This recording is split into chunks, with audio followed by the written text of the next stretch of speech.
You are listening to One Nation Under Crime, a chronological true crime podcast. Each week, we go through our nation's history and discuss one case from each year, starting in 1800. I'm Kayla. And I'm Leah.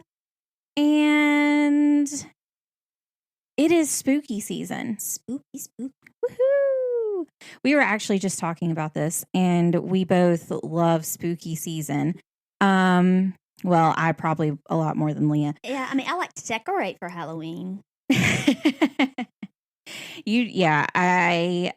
definitely have an affinity to spooky season. As Leah got here to record, I was watching Ghostober on the Travel Channel. I have a problem. I admit it. I'm very weird. Just the one? Yeah, today. Oh, okay. Today. Just so we're clear. I mean, look, I don't need the attack right now. I'm sorry. I don't need to feel judged. It's fine. But I'm here, so it's true. We still want to give you free stuff, guys. Absolutely. We are sending some free stuff out to someone in the mail today. And we want to give you free stuff too. And Leah, what do they have to do? They have to leave us a 5-star review. We prefer a 5-star review because, obviously that's what we deserve. We are pink starburst. But yeah, 5-star No, we will review. only accept 5-star reviews. I don't know what you're talking about. You got to tell the people what you want. If you don't ask for what you want, you'll never get it. We prefer 5-star. Nope, only 5. Somebody was listening to our podcast the other day on Good Pods, and they laughed because I said in one of our episodes, 5 stars only. If you don't have anything nice to say, then don't say anything at all. Thumper. Is what it is. But yes, if you give us a 5-star review, take a screenshot of it, send it to us. You can send it to us through our email, through our Instagram, through our Twitter, and let us know, and we will send you cool stickers in the mail. And we love you guys, and we know that you love us, so we would greatly appreciate it. How could you not love us? We are delightful. Seriously. And we appreciate all that you do. We appreciate you listening to us each week. We are now up to episode 22. 22. Some of you have been loyal listeners since the beginning. We can officially have mimosas. And we are today. Yes, we are. We didn't in episode 21, and Leah got here today, and we are drinking apple cider mimosas. Oh, so good. We might have just had to throw the champagne bottle away because there's no more left. If you too would like to make your own apple cider mimosa, real hard recipe. You just got to get a bottle of champagne and you got to get a gallon of apple cider and go for it. I'm not going to tell you how to mix it. I'm not going to tell you how to live your life. Nope. I will tell you if you have caramel vodka, though, add it. Mm. Ooh, it's delicious. I make this drink that's apple cider, ginger ale, and vodka, like caramel vodka. Hey, you didn't do that today. I finished the caramel vodka last night. That was rude. I'm sorry. I can't help it. I got to tell my boyfriend to grab some caramel vodka on the way over. You're supposed to save things for your friends. I get that. Next recording, we're recording our Halloween episode. So you better bring it. We'll have some caramel vodka for that recording. We might Shall we wear costumes? We'll try to record it at night.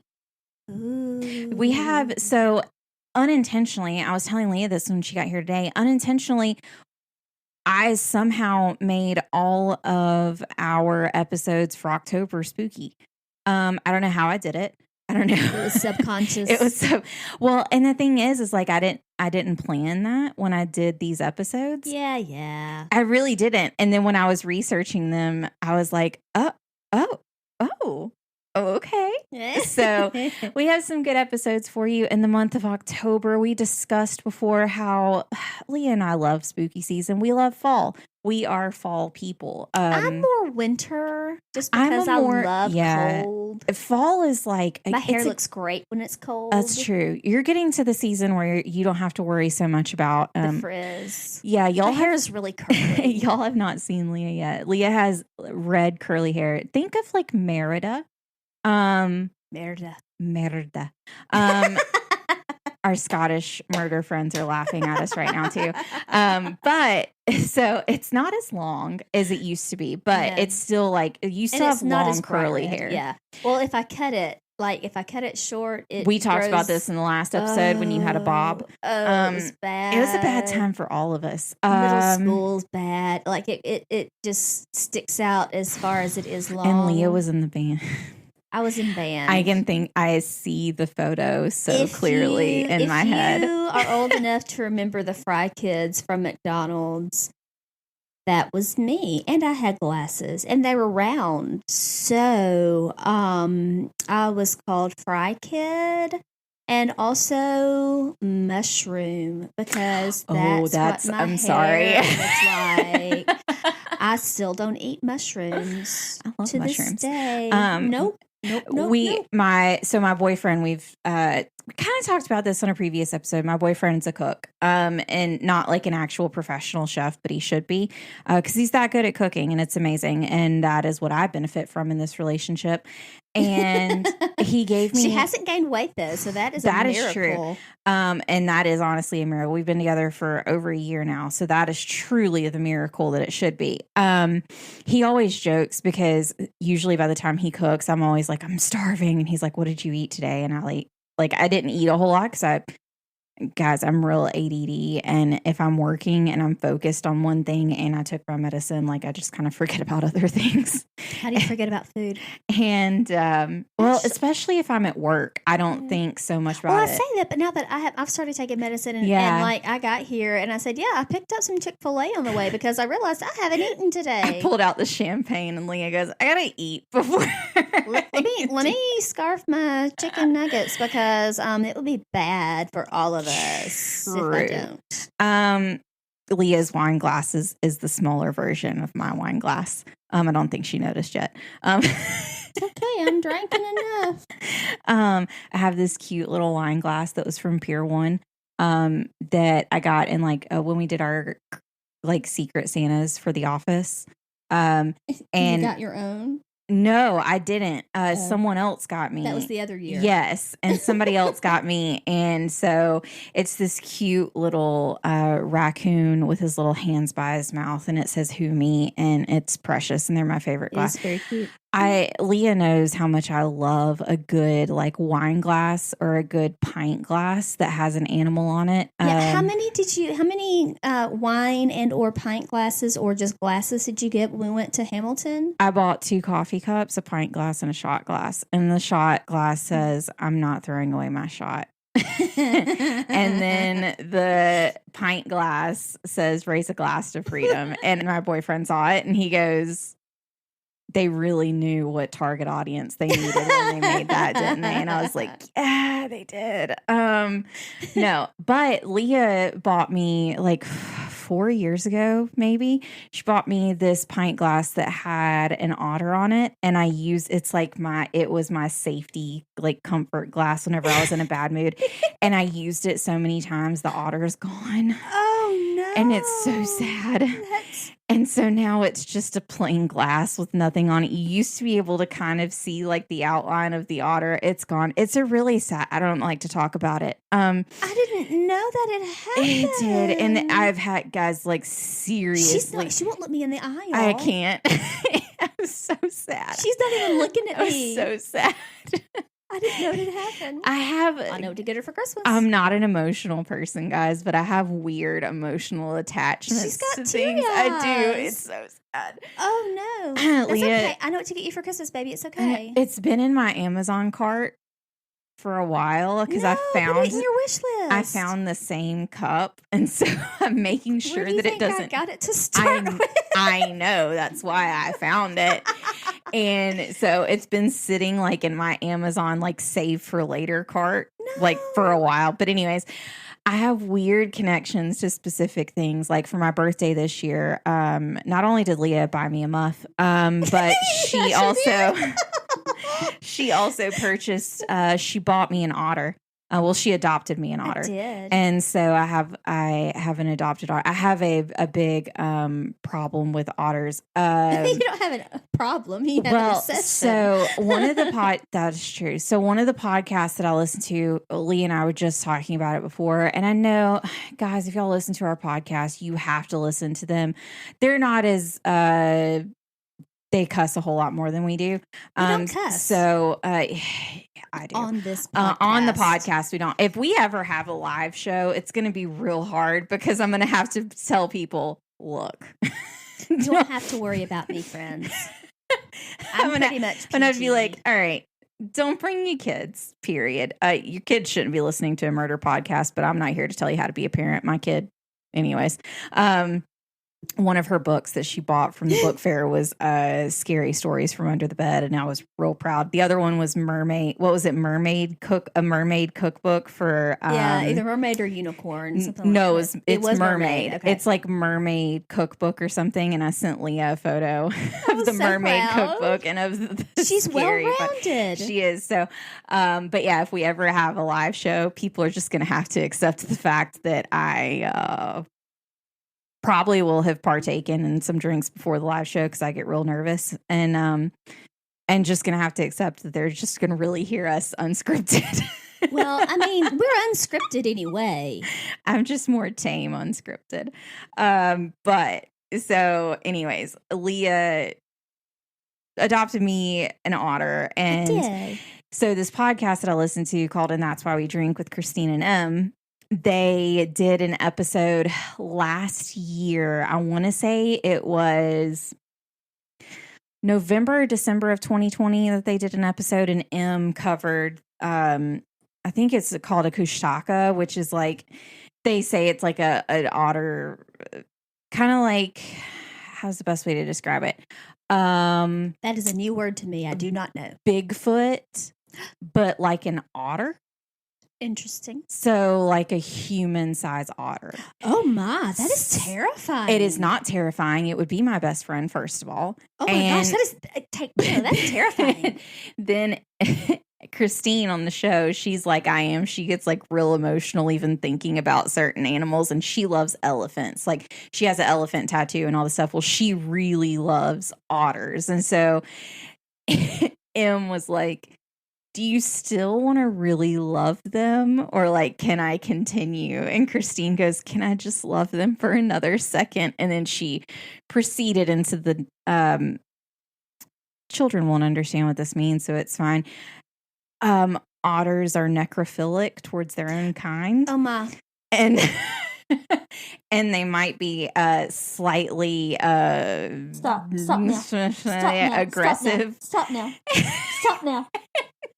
I was listening to it, and I wanted to say I heard this episode before, and I think my mind seriously... Is this what your weird dream was? No, but my mind seriously, like, mentally blocked this out, and so I was listening to it seriously when I got off work Friday, and I was at Publix. I when I go out you were in public? I was, well, so I always have my, like, one AirPod in when I'm out in public because I'm really ADD and my thoughts don't like me sometimes. So I have to hear other... thoughts don't like me sometimes. That's the best thing I could ever say as far as anxiety and socially, but it's true. And so when I'm out in public sometimes, I have to have like, I can't be quiet. Like it can't be silent. I'm sorry. I have to listen. I have one AirPod in constantly. So if anybody ever sees me out in public and I have an AirPod in, like that's not it. I only have one in. I don't have two in. And it's don't like me sometimes. That doesn't mean like don't talk to me or anything, but I have You're keeping to yourself from talking to you. Yes. And so I was listening to it in Publix, and it's one of those things that like I'll never forget where I was standing when I heard this about otters. And then I got back out to my car, and Christine, she was like, I'm so upset that I now know this. And she was talking about how everyone loved dolphins before they found out about dolphins. Oh, my. And now otters have become the same thing. And she told M, she goes, you cannot tell me anything. Like, she donates regularly to like elephant sanctuaries, and she's like really like into elephants and has an elephant tattoo, and that's like her animal, kind of like otters are for me. And she was like, sloths for me. Yes, and if you've ever seen the Kristen Bell sloth video, just put Leah in it, and we're good. And so I'm in the car, and she goes, I hear it like connected into my car, and Christine goes, God, why do all the things that I love have to turn out bad? And she goes, well, I mean, people are serial killers, so I guess it just goes across all species. But no, I did not have a dream about a necrophilic otter. I had another dream where me and Leah went to a show, and I thought we were going to see a Broadway show, and so did Leah. And then it turned out to be some kind of cult church intervention, and I was like, what is this? This is not what we signed up for. This is not Jonestown. I'm not in Waco. Do not drink the Kool-Aid. You're drinking the Kool-Aid because I made Leah's drink. But so watch her. Oh dear, she didn't. So I know we've ranted enough at the beginning of the show, but it's spooky season and we're real happy about it. So I love spooky season. It's the best. I have like a real.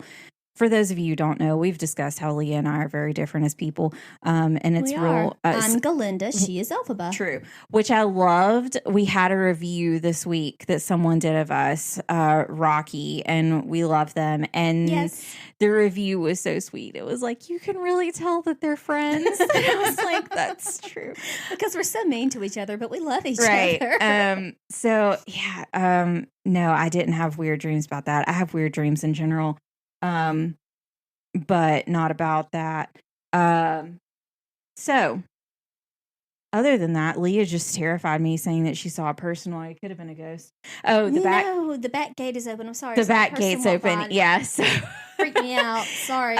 We had like some really bad rain this past week. So anyways, my back gate to my backyard's not usually open. But anyways, Leah terrified me. I was like, it terrified me. I was like, I've been here for over a year. I haven't seen a ghost yet. Don't tell me that you saw one now. Spooky season. There's a person. I did ask the family that I bought the house from if the wonderful lady who lived here before me died here. I had to ask because, so for those who don't know, and I think we have talked about it, but if you ever go to buy a house, always ask if something negative happened in the house, like if there was a death, a murder, anything like that, because depending on the state you live in, they are not legally required to tell you that. The man that owned the house before me died in my bedroom. Well, it was like a natural death. So if it's a natural death, typically that's not something that people are concerned with because there's so many houses that people probably died a natural death in. But if the lovely woman who lived here, if she died here, it would have been because of an accident that she had. And so that's why I was curious. But yes, in some states that you live in, they are not legally required to tell you if something like a murder or anything happened in the house. Always ask before you buy the house. We know someone who did not, and it was not good. So just always do that. But yeah, before I moved in here, the granddaughter was the closing secretary for the place that I was at. And I was like, hey, I don't mean to be weird or insensitive, but, and she just looks at me and she goes, she didn't die in the house. And I was like, okay, good. Cause I mean, that's fine. I mean, I'm cool to be friends with Miss Betty. Like, I just need to know if she likes the Golden Girls or what she wants to watch while I'm not there. Stop it. I don't want weird things happening around the house, but I have 2 cats. So let me tell you, if anything weird goes down, they're going to make sure that they creepily look in a corner. So anyways, we've gone off on a tangent. It's fine. This week we are in the year of 1820 and we are in episode 22. And if you saw by the episode title, you can see as well, we are talking about Lavinia Fisher. Lavinia. Lavinia. Love it. Would you like to know what she holds the title as? What is her title? America's first female serial killer. Uh-oh. Or is she? Oh. Mm-hmm. We'll see. Our sources this week, the website Charleston Terrors, which Charleston. I love it. Murder by Gaslight, which is always a favorite. Ghost City Tours and SyFy Wire, which, again, if you listen to And That's Why We Drink, you know that SyFy is SyFy. You know how SyFy Channel changed it to SYFY? M's dad on the show calls it the SyFy Network. Love it. So SyFy Wire did a article on it, and they called it Lavinia Fisher, America's first female serial killer that wasn't. That wasn't. So we will see how y'all agree to it. Let's go on to our events in 1820. In March 15th of that year, Maine was admitted as the 23rd U.S. state. Always wanted to visit Maine. I've been there. I always thought that Maine would be really pretty. It is very pretty. I like lighthouses, but also lighthouses are kind of creepy. Anyways. I went to Bar Harbor. I always hear that they have really good lobster, and I just want to know if that's true. First lobster I had was in Maine. Interesting. Well, March 26th, Joseph Smith. Does that name ring a bell to you, Joseph Smith? I know a lot of Smiths. Well, Joseph Smith. And a John Smith. We all should know a John Smith. Mm-hmm. But Joseph Smith was the future Mormon church leader. That Joseph Smith. Yes. On March 26th of 1820, he had his first vision in a wooded area in New York. His was a secluded vision. Yes. April 24th, the Land Act of 1820. That's almost the perfect date. I'm sorry. It's true. All you Miss Congeniality fans got that. It's not too hot, not too cold. All you need is a light jacket. Jacket, sweater, something. Oh, gosh. Anyways, sorry. Y'all are getting us in rare form today. You gave me alcohol. I know. I'm sorry. Guys, we have 2 episodes to record today, so sorry. Just be on the lookout. I'm so sorry. Anyways, the Land Act of 1820 reduced the price of land in the Northwest Territory and Missouri Territory, which encouraged Americans to settle in the West. June 28th of 1820, a very interesting event occurred. The tomato was proven to not be poisonous by Colonel Robert Gibbon when he ate a tomato on the steps of the courthouse in Salem, New Jersey. I was going to ask if it was proven to not be a vegetable. No, not poisonous. Still debating if it's a vegetable or fruit. Still. August 7th, the 1820 United States Census was conducted, and the population was 11,176,475. Go ahead and point out here that almost over half of those were slaves. Anyway, yeah, unfortunate times, but we'll continue. August 7th, the first potatoes were planted in Hawaii. August 14th, the first eye hospital called the New York Eye Infirmary was opened in New York City. November 7th, James Monroe was reelected as president. He had no major opponent. This was the third and last election where a presidential candidate ran essentially unopposed. Yeah, how is that possible? Well, it's not anymore. But that was kind of when there was an emerging 2-party system, but there wasn't, it was kind of like there were 4 people in the running and they all kind of just ran against each other instead of there being 2 main opponents in the race. So that's just weird. Yeah, he essentially ran unopposed. November 18th, Antarctica was seen by U.S. Navy Captain Nathaniel Palmer. December 15th, the first general, this is a word. Sorry if I say it wrong. Pharmacopoeia. Maybe. What's a word? It was published in Boston, Massachusetts. It is a book, especially it's an official publication, containing a list of medicinal drugs with their effects and directions for use. December 20th, Missouri imposed, I just find this funny.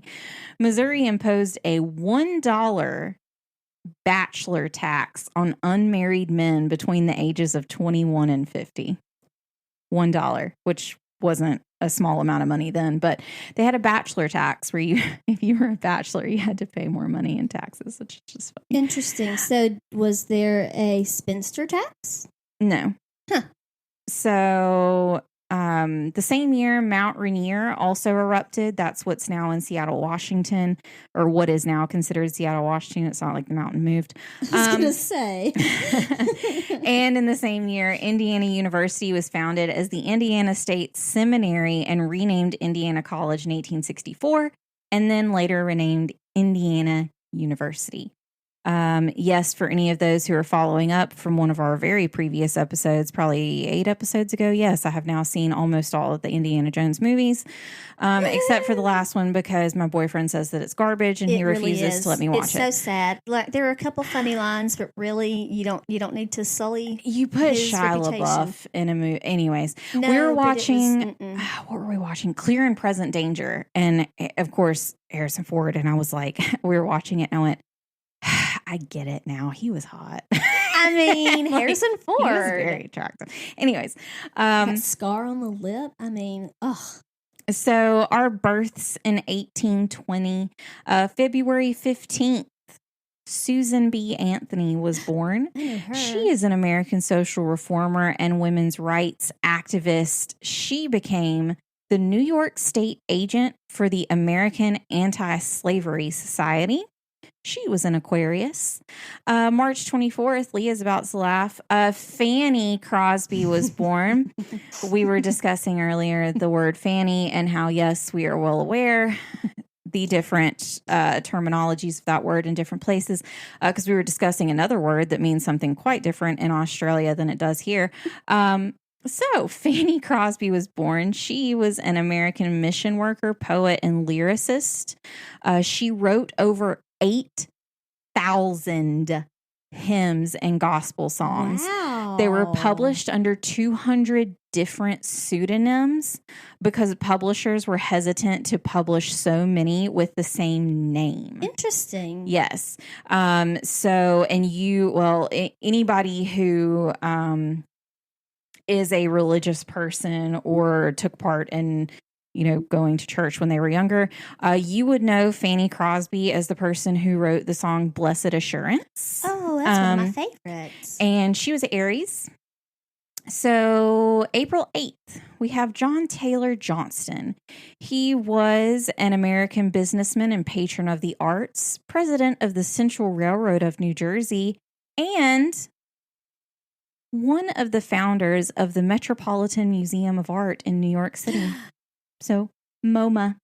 Any of those who are wondering if you don't know what the Metropolitan Museum of Art is, the Met Gala was recently, and that is the Metropolitan Museum of Art.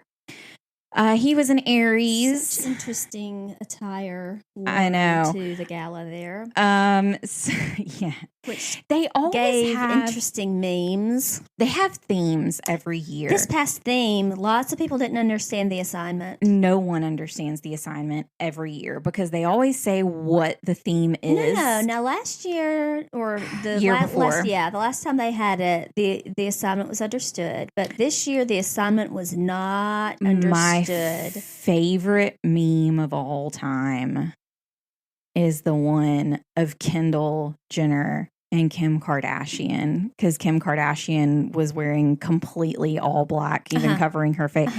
The best memes to ever come out that she was a Dementor. Anyways. Yes.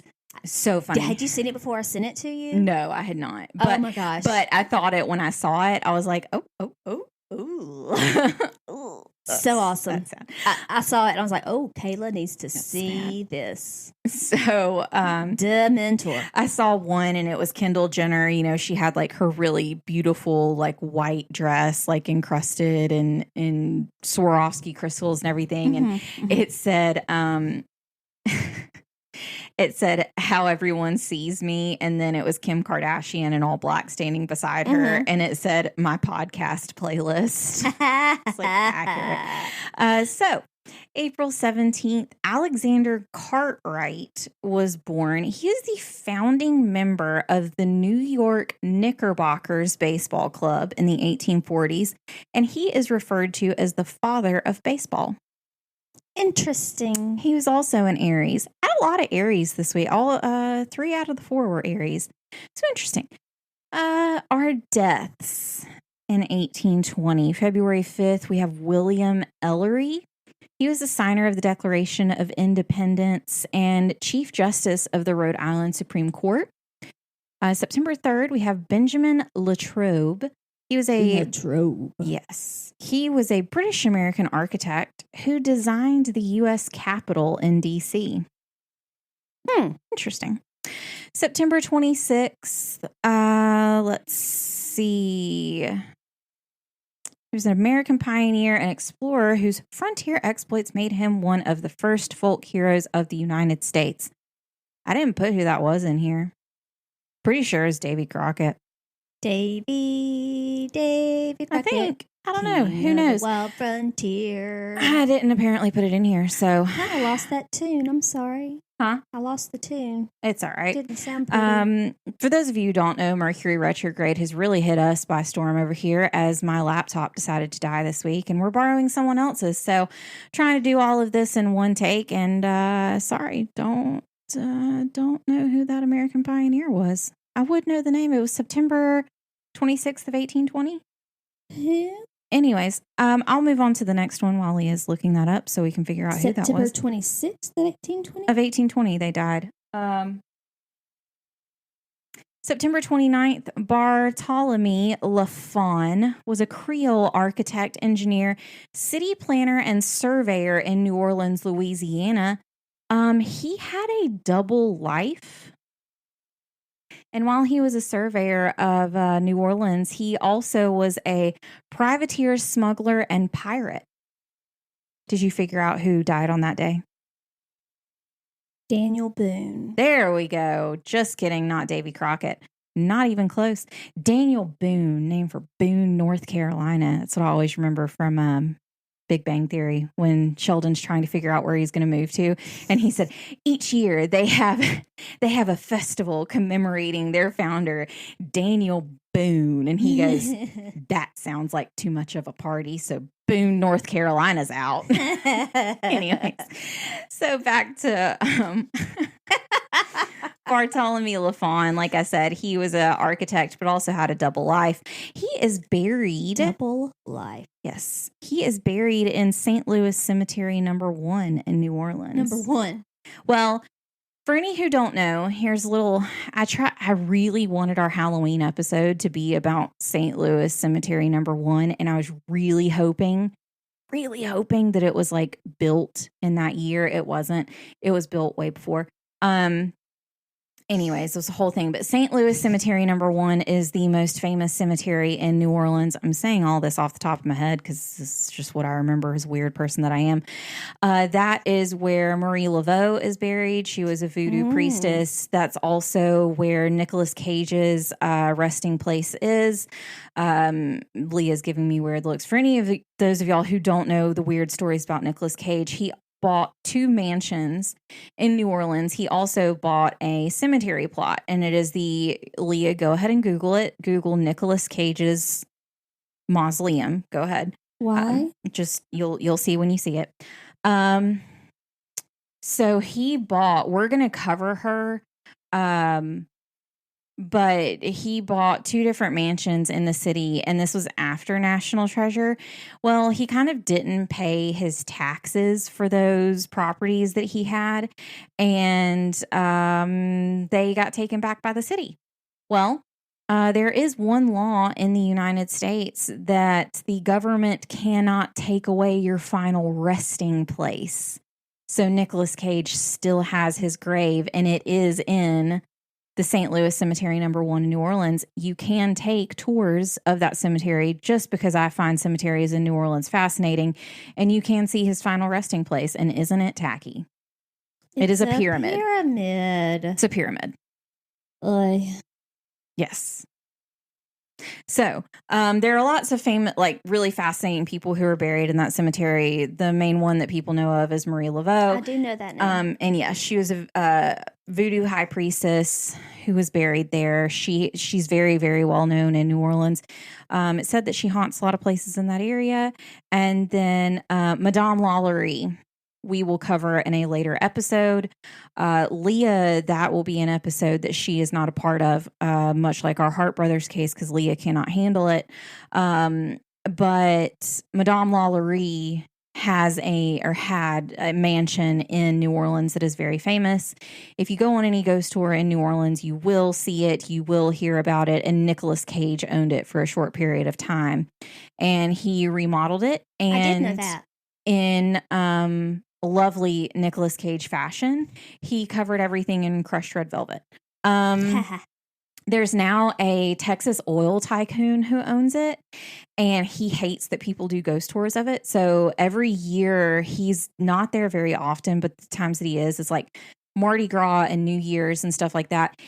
He always has super wild parties, and he hires like audio equipment people to come out, and he points all of the loudspeakers out towards the street. How fancy, because and how kind. It's not kind. He does it. I was being facetious. He does it so that ghost tours can't stop across the street, because you cannot cross on that side. One, it's said that if you cross underneath, which the way that it's done in New Orleans is the overhang of the balconies of the home or over the sidewalk, and it said that you'll be cursed if you walk underneath them. But also, because it's also considered private property, you can't do a ghost tour there, so they have to do it on the other side of the street. I've been on a ghost tour in New Orleans. Very fascinating, very fun. Highly recommended if you ever go. I've never been to New Orleans. Always wanted to go. Neither has my boyfriend. He's never been, but he also says that he never wants to go. But one of the coolest places that I've ever been. It's one of the few places that you can go and you can truly feel like you went back to a different time. Which, much like one of the places we will discuss today, and we're about to get into it. So February 18th of 1820, Lavinia Fisher. Lavinia. AKA the first female serial killer in the United States, was hanged in Charleston, South Carolina for murder and robbery. I feel like if she was in Charleston, it would have been pronounced Lavinia. Probably. I don't know. Lavinia. So as I just said, we are in Charleston, and this is one of my favorite places that I've never visited. I've visited there. Can't tell you much about it. My next line literally says, Leah's been there though. ... Shall I expand? Go ahead. Go tell the people about your trip to Charleston. Well, you see. Leah went to Charleston on a very exciting trip, her honeymoon. I did. And before you make any funny jokes, I went there on my honeymoon. They've already made them. Went there on my honeymoon. And I didn't see much of Charleston. But it's not for the typical reason that you would think, because I was on the honeymoon. You see, Timmy, when you live just south of Birmingham and you travel to Charleston,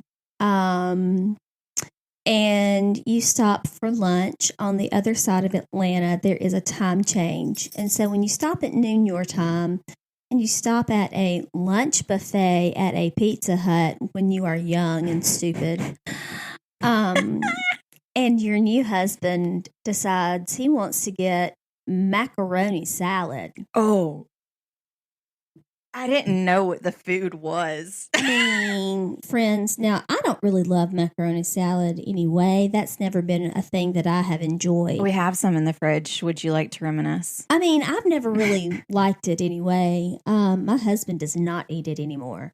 Do you want to take it home to him and tell him for old time's sake? It's been 20 years, Michael. It's fine. He would probably hit me. And he does not hit me. My husband does not hit me. Oh, gosh. But okay, so it had been out for an hour because it was 12 o'clock Alabama time, but it was 1 o'clock Atlanta time. Okay, so he ate that. That's so bad. So we pull into Charleston, and he's like, "Ooh, I didn't know my stomach's gonna be this nervous pulling into a city." Y'all, we had been gifted our honeymoon by some friends, and so we were in the historic district in a historic hotel. It was beautiful, like valet parking. They took our car for us. Beautiful room, had the steps to get up into the canopy bed, had a beautiful fireplace in the room and it had like a little walkway on either side, and there's a little sitting room in the room on the other side of the fireplace with a little balcony. It was beautiful. And we go and we walked a little bit in the city, not really far. And he's like, "Oh, we got to get back to the room. My stomach's not feeling real good." And it starts. Friends, he had food poisoning. I text Leah earlier this week, and I said,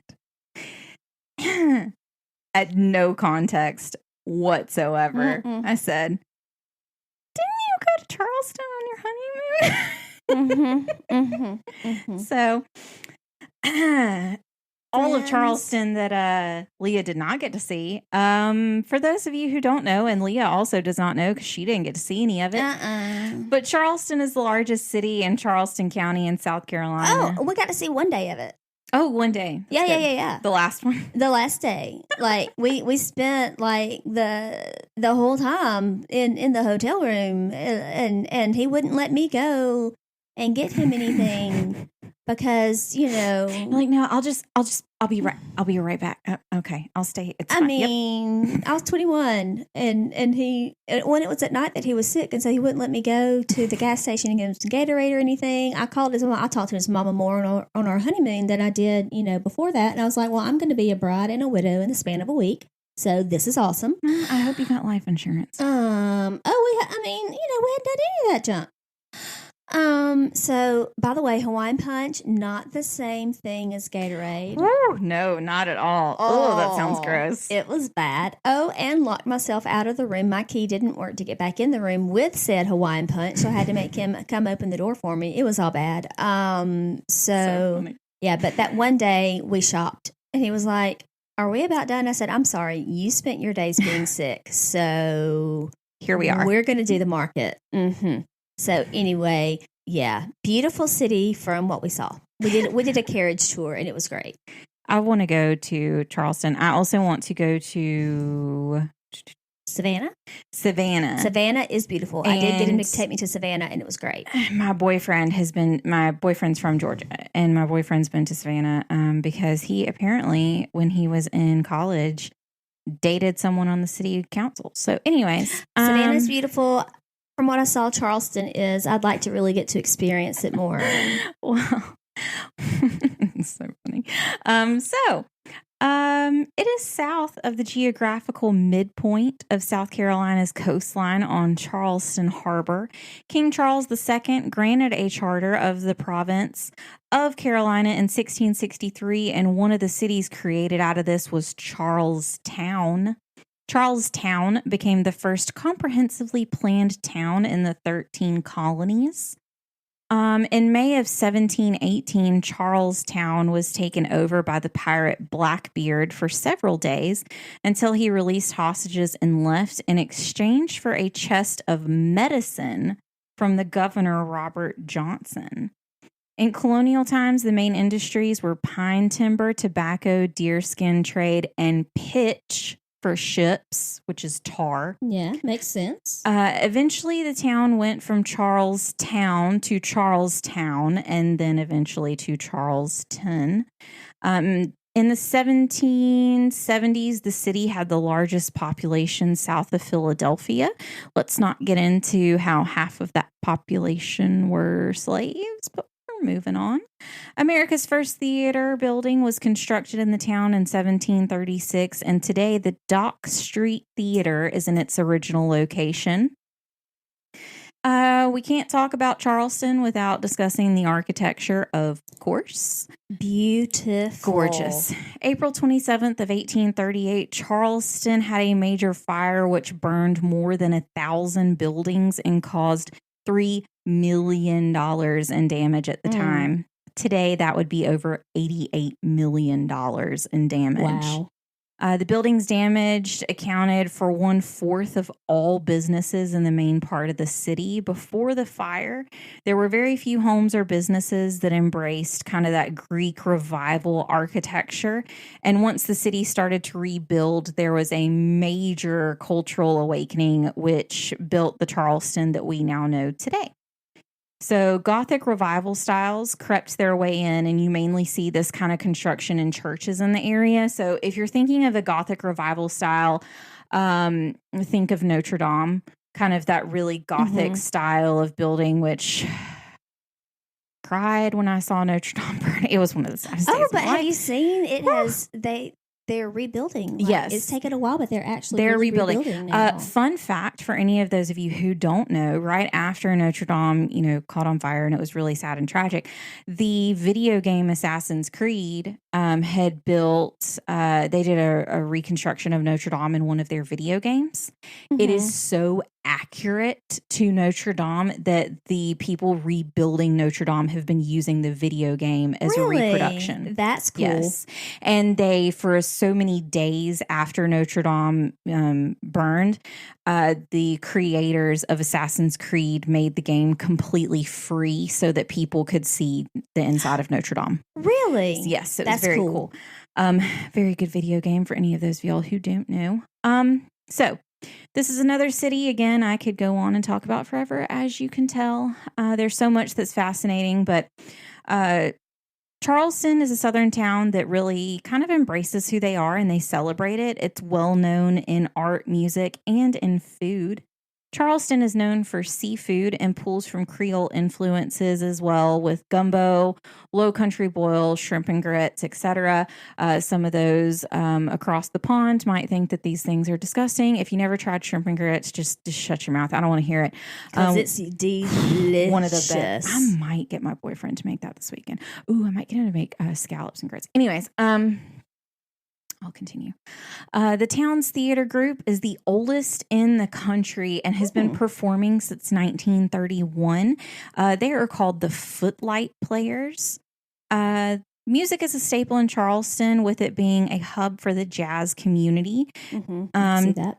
Think of the songs Charleston and the Charleston Rag.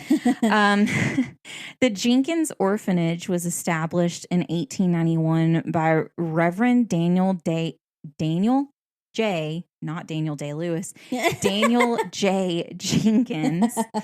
It took donations of musical instruments, and Reverend Jenkins hired local musicians to tutor the children of the orphanage in music. Because of Reverend Jenkins' work, Charleston became an area which had a variety of musicians across different instruments and made them experts in reading music as well. The Jenkins Orphanage Band played on Broadway and in the inaugural parades of both President Theodore Roosevelt and William Taft. That's cool. I cannot discuss Charleston without bringing up the Gullah community, or also known as the Geechee community. I hope I'm saying that right. Do you remember the show Gullah Gullah Island? We're about to discuss. Oh, okay. Sorry. I don't want to offend anyone, and I hope that Gullah community is the right verbiage. I really I don't know, from everything that I could find and everything that I could see, Gullah was the accepted term. Right. I'm not 100% sure, and you're going off of the research you were able to do. Yes, and I apologize if that's not correct terminology. Personally, this is one of my favorite communities to look into and discuss. It is mostly a Black community whose region spans from Cape Fear in North Carolina to Jacksonville, Florida. And they are known to live on the coastal plain or islands right off of the coast. Gullah is sometimes referred to as the language spoken by this community, and it is a mixture of Creole language with African influence. From what I found, the community does have a strong belief in hoodoo practices and believe in herbal medicine, which you don't know my personal beliefs. There's nothing wrong with that. It's one of those communities that really does have a hard belief in hoodoo and a lot of natural remedies, different things like that. And they are also very superstitious.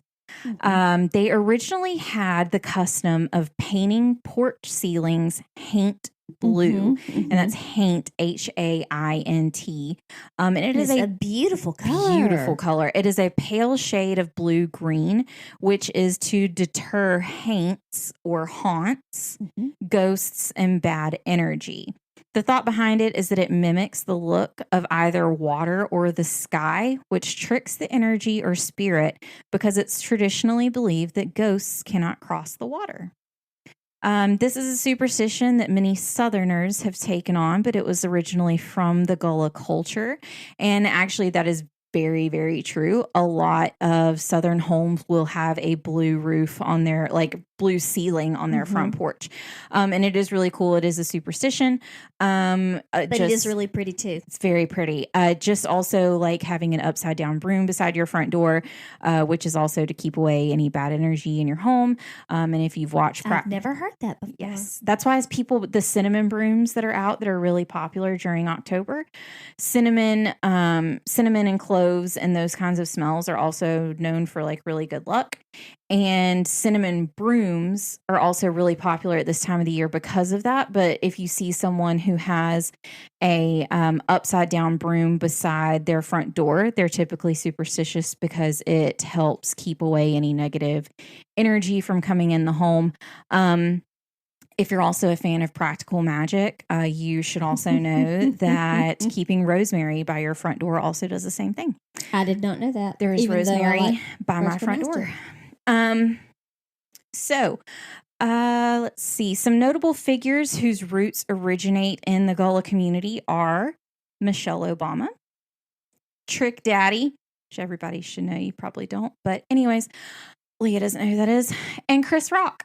You're so ugly to me just then. I wish Little you had Johnny. seen her face as she looked down her nose at me when she said, "You probably don't know." Probably don't. I mean, I'm just saying. Well, I mean, I don't, but the way you said it was not kind. You've got it. I'm a pink starburst. I'm gonna have you to, need to treat me as such. I'm going to have to introduce Leah to the song Let's Go, because that song, it'll get you hyped, especially on game day. If you were like me and you were a Nickelodeon kid, then you know, like Gullah Leah Gullah Sella. Island. Gullah Gullah. Binya Binya. Loved Gullah Gullah Island. As soon as I saw Gullah, I was like, like Gullah Gullah Island? Oh my gosh, it was such a good show. Of course, I know Gullah Gullah because your kids. The kids I babysat for knew Gullah Gullah Island. Gullah Gullah Island. Gullah Gullah. Binya Binya. Because the little frog always said Binya Binya at the end. Anyways, such a good show. It was on Nickelodeon from 1994 to 1998. They also had a spinoff show that was called Binya Binya for a little while. And the only proof that it actually existed is like one 10-second clip that you can find on the internet. Like it's completely gone. It's very weird. Why? I don't know. It wasn't a show that took off after Gullah Gullah Island, but I loved Gullah Gullah Island. It was a cute show. So I loved the frog. So it was this massive, like one of the main characters. His name was Binya, and he was a frog, and he was massive, and he was a yellow frog that had like green spots on him. He had orange spots. He had green and orange. They were like orange spots, but they had like green on the outside of them. Ugh, such a good show. You gotta love it. But yeah, Gullah Gullah Island was one of any other Nickelodeon kids out there probably have that are millennials probably had a nice flashback thinking about Gullah Gullah Island. But anyways, we'll get back to Charleston. It's home to many historical buildings and attractions. Most people immediately know Rainbow Row. You can look up Rainbow Row on Instagram and you can see thousands of Instagram influencers who are there taking photos. It is houses that are, they are brightly colored and they are They're row homes that are brightly colored, but you can find them anywhere.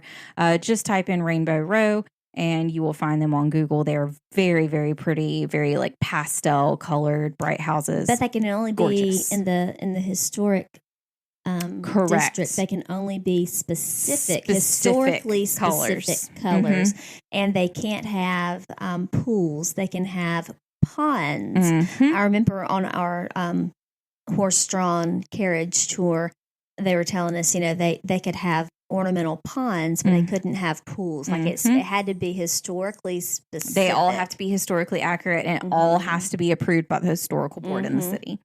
But they're very, very pretty. I love a row house. So we'll get to the notable people from Charleston, or at least some of them. We have Stephen Colbert, comedian and host of The Late Show. I like Stephen Colbert. I think he's funny.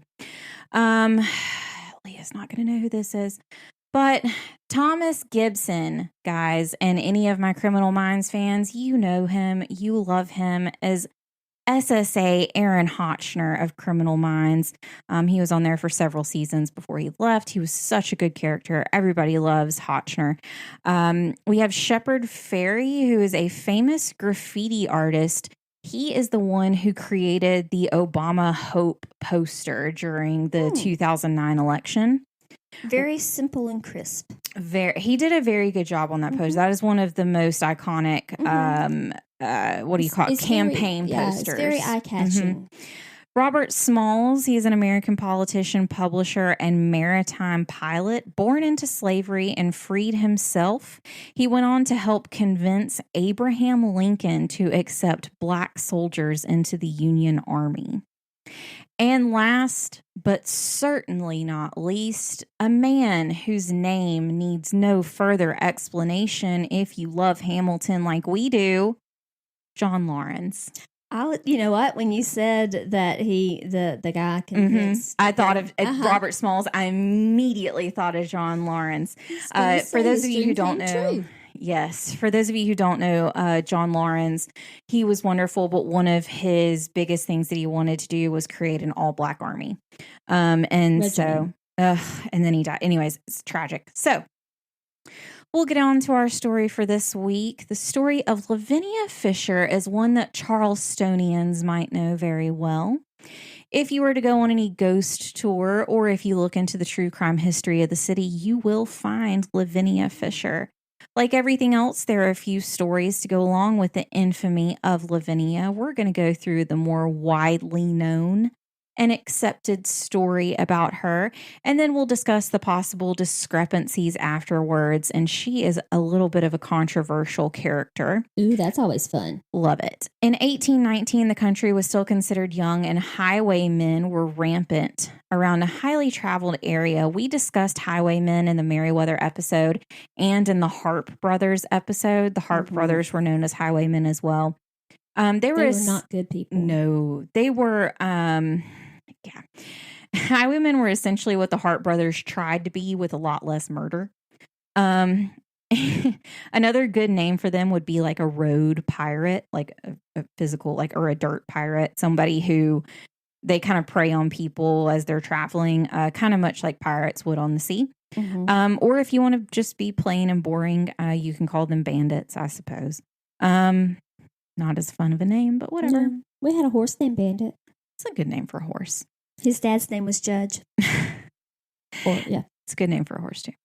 They waited on travelers to pass, and then they would rob them of any valuables before letting them pass. If you know Monty Python's The Holy Grail, it's kind of like the none shall pass night. That's kind of what... What's your favorite color? Blue. No, green. 'Tis but a scratch. We were talking about Monty Python earlier, and I told Leah, I said, it's actually in our episode we're recording today. It's so funny. Bring out your dad. Not quite dead yet. I think I'll go for a walk. I feel happy. Oh my gosh, such a good movie. Monty Python is one of those movies, The Holy Grail specifically, because there's a lot of Monty Python movies. Monty Python, you have to watch and not expect a lot out of. And you also have to be willing to laugh at really stupid things. Like them riding horses, but not right. Come along, Putsy. So what they would do is they would, quote, ride horses, but so the production value for it is so low. They didn't have horses. So these men would, like, you know, kind of how you would like trot with your feet. They would have their hand out in front of them and they would make the noises of horses trotting, but they're not riding horses. They're just, anyways, if you ever go to watch it, sometimes it's on Netflix, but we watched, me and my boyfriend, we watched The Life of Brian. That was a really good one. He was the one that was born the same day as Jesus, but he was, and the wise men come to him first, and his mom is like, "Yes, this is him. This is the one that was born." And then they figure out like it's not Jesus, and it's funny. I haven't seen it. Anyways, and so it's Life of Brian. You have to watch it. It's really funny. So, but yeah, that's kind of what it reminds me of, is the night in Holy Grail. What's your favorite color? The thieves are known to be very close friends with the subject of our case today. Very little is known about Lavinia's early life, other than that she was born in 1793. She went on to marry John Fisher, and the two owned an inn on the outskirts of Charleston called the 6 Mile Inn, or the 6 Mile Wayfarer House. This was a roadside bed and breakfast that catered to travelers who needed a rest stop for the night.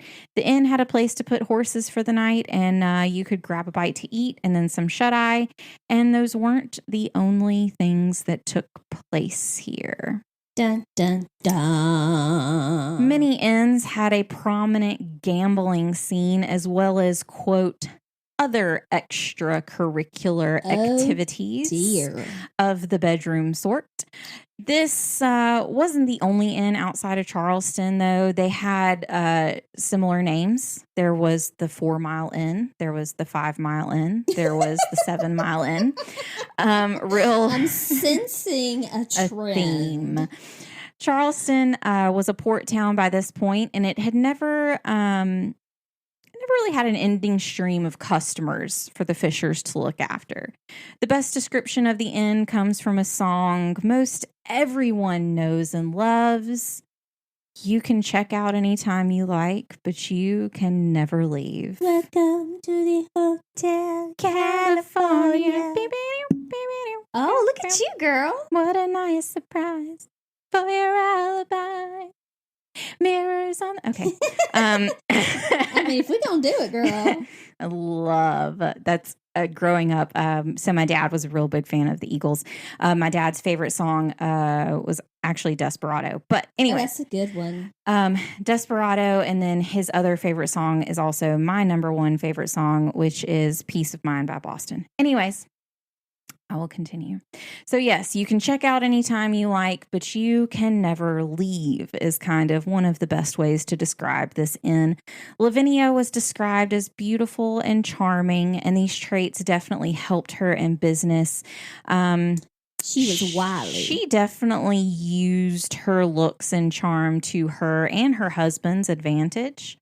She was a member of a large gang of highwaymen who operated out of 2 inns near Charleston, usually the 6 Mile Inn and the 5 Mile Inn are the ones that you'll hear about her most, when they discuss them. It's rumored that it really wasn't an inn at all, but it was just kind of a shelter for outlaws. Reports started to come into the sheriff's office that men were going missing from the 6 Mile Inn, but the Fishers were really popular in the area, and surely they couldn't be to blame. There really wasn't any evidence, and with their influence, the reports really didn't amount to anything. Lavinia was known for inviting men to dinner and learning everything about them. She wanted to know all about what brings you to the area and how they made a living, and if they had family. And all of this was, of course, an attempt to find out if they had any money and if they would be missed. Anybody waiting at home for you? Mm-hmm. Mm-hmm. Lavinia would send them to bed with a cup of tea laced with deadly oleander. Once the men Nice.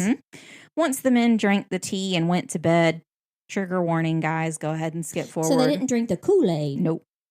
But go ahead and skip forward here if you don't want to hear it.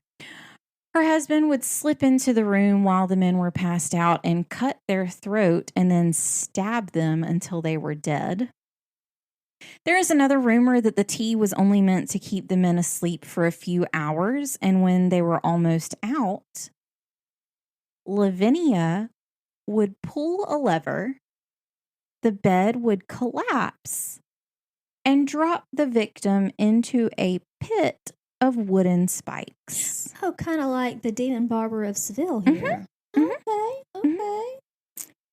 For those of you who don't know, oleander is a common ornamental evergreen shrub. It's used as a divider on golf courses in a lot of warm states, kind of like California and Florida. It reminds me almost of like an azalea because it's like really pretty pink blooms, and they do look a lot like azaleas.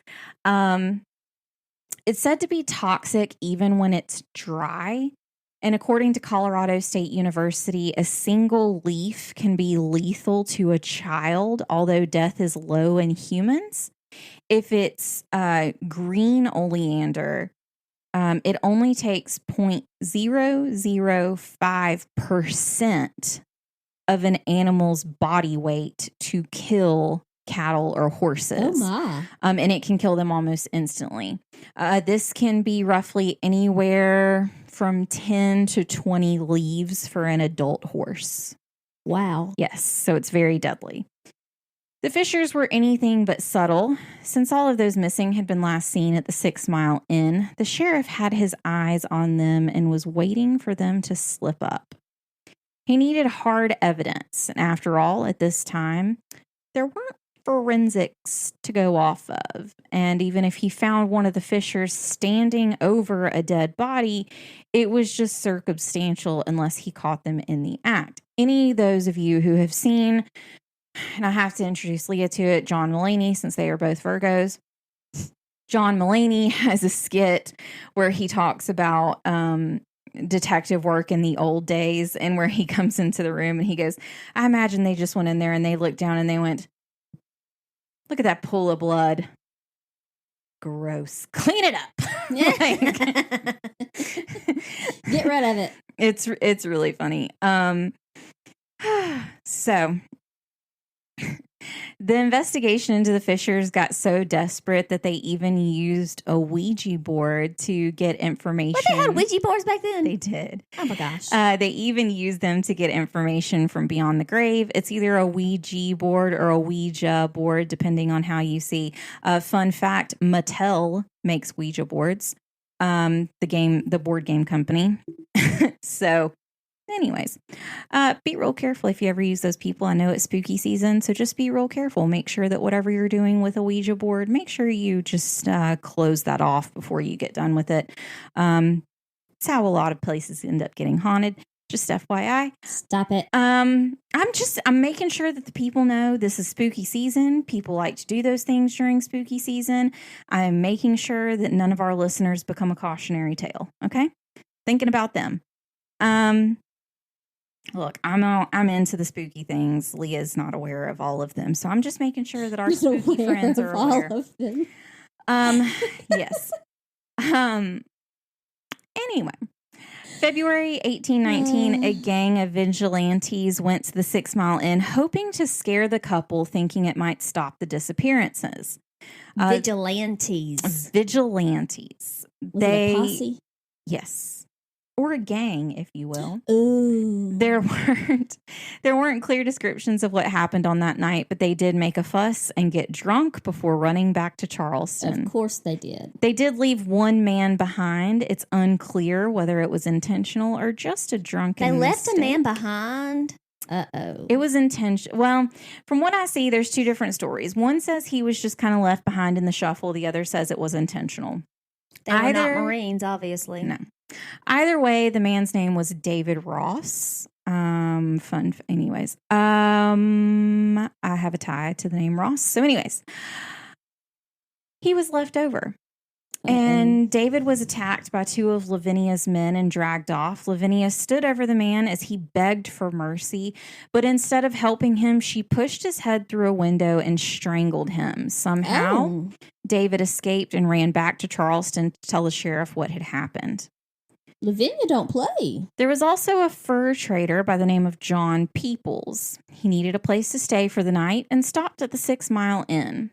He was warmly greeted by Lavinia, who presumably forgot all about David at this point, and because this was the same night. And almost immediately, Lavinia started asking questions about their new guest. Lavinia offered him some tea, and even though he didn't like the tea, he took the cup and dumped it out when Lavinia wasn't looking. Peoples thought that the innkeepers were being a little too nice and took his suspicions with him to bed. He wasn't able to sleep, and instead of lying on the bed, he sat in a wooden chair in the corner facing the door with a gun in hand. Probably smart. A trap door in the floor opened, and the bed he was just laying in dropped to the floor where Mr. Fisher was standing with an axe. Oh, no. Peoples jumped out the window and ran back to Charleston to tell the police. With 2 eyewitnesses in one night, the sheriff had enough proof and almost instantly set off to arrest the Fishers. I mean, that was a narrow escape. The authorities surrounded the house and were ready for a fight, but to their surprise, the Fishers surrendered without any incident. It said that the husband, John Fisher, did not want Lavinia to get hurt, so that was why they went ahead and immediately surrendered. After the Fishers were taken away by the sheriff, they searched the property with others to see if they could find anything else they could use against the Fishers and to ensure that the Fishers didn't get released from custody.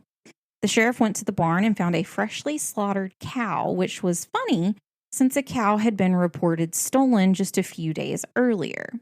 It was speculated that the sheriff also found a trap door used by the Fishers and that human remains were found at the bottom.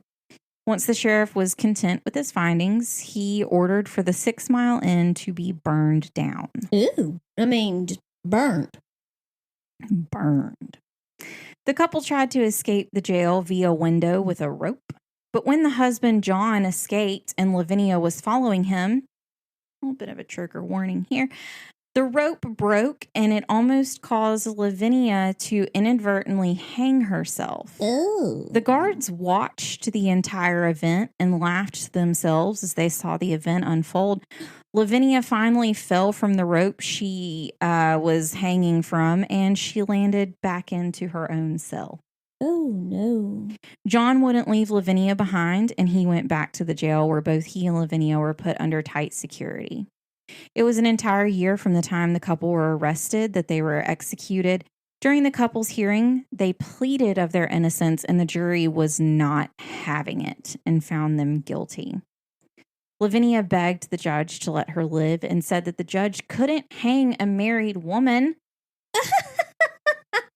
Well, this judge is much like me in his thinking, and he found a fix to that pretty easily. We'll just hang John first, and then you won't be married anymore. Oh, there you go. The day of the hanging, He's a problem solver. He is. Innovator.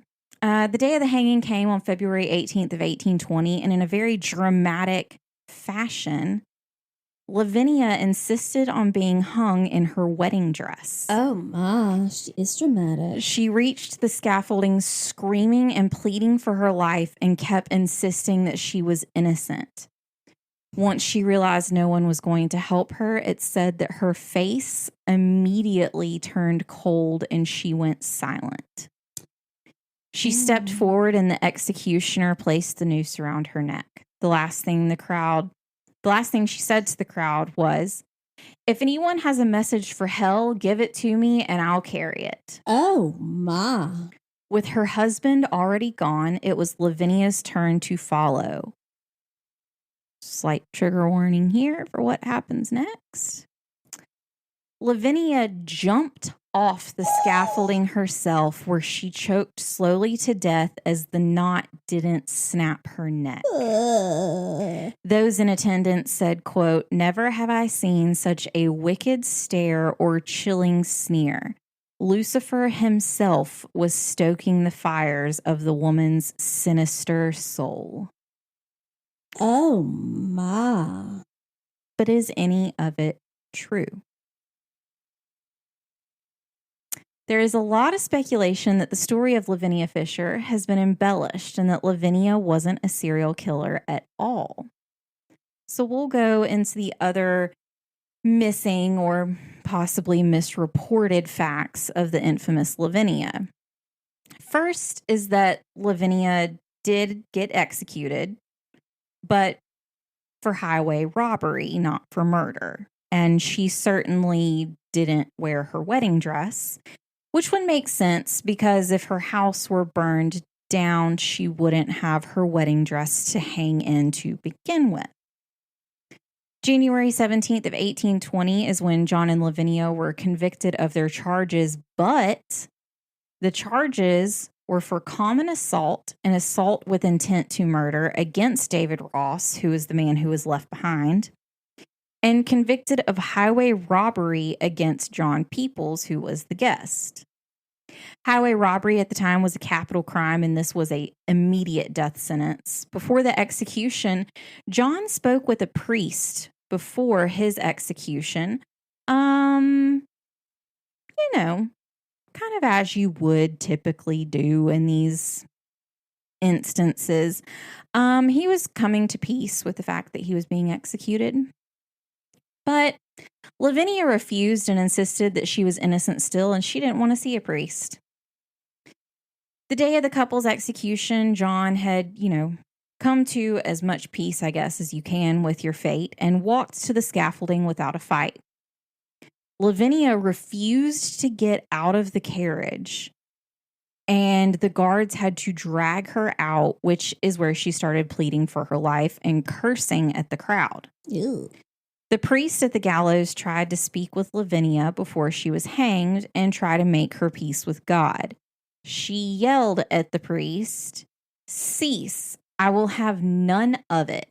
Save your words for others that want them. But if you have a message you want to send to hell, give it to me and I'll carry it." Lavinia was then hanged sans wedding dress. There were 2 bodies found near the 6 Mile Inn after the Fishers' arrest, but they were never connected to the Fishers. So how did Lavinia get the reputation of the first female serial killer? As I said before, Lavinia was well known, but also a bit of a criminal and a little promiscuous. You also can't deny that her final words before she was hung were very salacious for the time. Yeah. Peter Nielsen was a Scottish businessman who wrote a publication about the case and claimed to be at the executions of the couple. He wasn't, because he didn't even live in the U.S. at that time, but in Nielsen's publication, he put together the dark tale of the Fishers and included murder from, you got to have dramatic flair to sell things. Yeah. This publication went out and became the 1830s version of Viral, and the rest of the story of Lavinia is history. Interesting. And of course, in the spirit of spooky season, I had to put this part in here. And it's me, so it shouldn't be shocking. Remember at the top how I said you could hear about Lavinia on ghost tours in Charleston? Well, it's said that Lavinia still haunts the old city jail where she was held before her execution. Oh, my. Some people say she can be seen in the Unitarian Cemetery as well, but I'm not really buying that one because she wasn't buried there. Her and John were actually buried in pauper graves outside of the town because they were executed. Investigators who have looked into the haunting of Lavinia say that she is so full of rage, and she was on the day of her execution, that her spirit attached itself to the jail. She roams the old city jail and haunts the last places she would have known in life, such as the location she was hanged. But there's also another reason that Lavinia's spirit might still hang around, and it has to do with her bones. Oh, dear. More Bones. The Yorkville Inquirer wrote an article published on August 8th of 1922, which said, "Skeleton on display."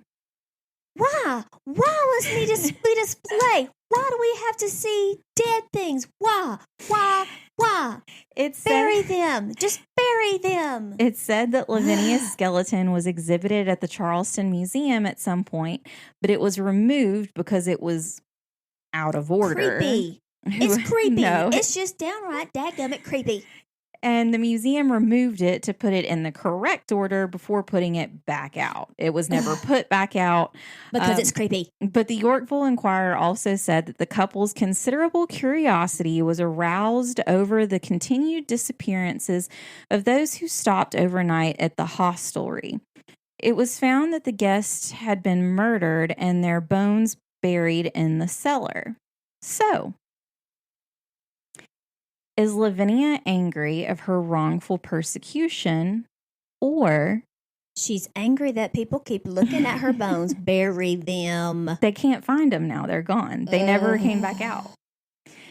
So, is she angry of her wrongful persecution, or is she simply trying to find her remains so she herself can finally rest in peace? See, y'all people done messed up if you just buried her bones. Buried the bones. That is the story of America's first female serial killer, Lavinia Fisher. Bury the bones, and you won't have to worry about no They ghosties. were buried, so I don't know how they found them again. I mean, they never said. Bones. They're digging up bones. So that, like I it's a said, good old Rennie Travis song. That's the story of Lavinia. I don't think there's really too much speculation for us to do there. Either she was a serial killer or she wasn't. So do we know for sure if there's a trap door? We don't know. They burned the place down. I mean, Nobody knows. I want to know. Yeah, it's interesting. The other story that I saw was that Lavinia killed men by putting their head between her knees and crushing their skull. I think probably not. So who knows? Girl could have some thunder thighs. You don't know. I mean, I got thunder thighs. I mean, who knows? They ain't strong. I just got big thighs. So I hope you guys enjoyed episode 22 this week of the story of Lavinia Fisher, especially for a special spooky season episode. And let's word to the wise, y'all, if somebody dies, I mean, I understand you're going to have the viewing. If you must have the viewing, I understand that. But then don't put them on display after that. Let them rest in peace. I mean, however, can you think though, because here's the other thing too. No, I can't think. You gave me alcohol. I know. So yes, it's very morbid to see like someone's bones on display, but also think about this. How weird do you think some, like, if your ancestors were like looking, or your grandparents or whoever, and they were cremated and they're like sitting on your mantle in the living room, don't you think that they're like, could you not? I mean, Could you not? on the show that I want you to watch, Schitt's Creek. Yes. They're gonna have a baby shower in one of the houses, and they're trying to clean it up, make it look nice, and they say, "Okay, can we move this vase?" And they say, "No, that is like granddad's or somebody's ashes, and it's glued to the table. We had too many accidents." So they glued it to the table so it won't get knocked off. That's the only. So here you go. Either that, or if you have a family member who you decided to do that with, let's glue the top shut. Let's glue it shut. I've seen My Strange Addiction, where the woman ate the ashes of her husband. It was a weird episode. Using her finger like Fun Dip and eating her husband's ashes. Stop it. No. I'm just saying. I can't. Things are wrong with that. Things are very wrong. There are problems. Ugh. Anyways. Kayla, some things you don't have to tell me. Guys, everybody knows about this. Anyway. Just like on the same show, My Strange Addiction, the guy that was... Look, I just said, don't share things like this with me. He was married to an amusement park attraction. Oh my gosh. Anyways, we have a website where you can find any and all ONUC information. Away from that? Just did. The website is called onenationundercrime.com. None of those disgusting things can be found on our website. How do you consummate the relationship? A lot of holes on amusement park attractions. Stop it. She said it.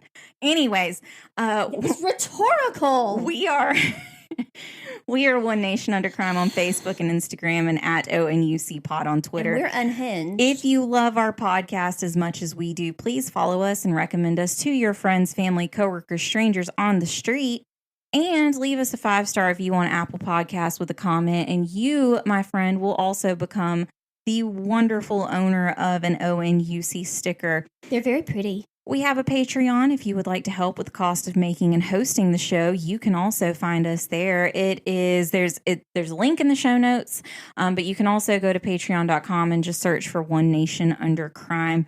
We appreciate you guys so much to listening to this week's episode of One Nation Under Crime. Thanks Fletcher. He's apparently done too. We will see you here same time, different crime, next week. And remember that there isn't always liberty and justice for all. Goodbye. Bye.